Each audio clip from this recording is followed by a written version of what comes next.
Longest six அடிச்சது யாருன்னு தெரியுமா? அது ரோஹித் சர்மாவா, இல்லை கிறிஸ் கெயிலா, இல்லை எம்எஸ் தோனி மாதிரி பெரிய பெரிய பவர் ஹிட்டர்ஸான்னு கேட்டிங்கன்னா அவர் யாருமே இல்லைங்க.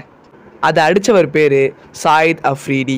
2013 நடந்ததை நீங்களே பாருங்கள். First South African bowler Afridi wicket எடுத்தோன்னு சொல்லி ரொம்பவே செலிப்ரேட் பண்ணியிருப்பார். அந்த செலிப்ரேஷனை பார்த்தோன்னே அஃப்ரிடி ரொம்பவே கோவமாக இருப்பார்.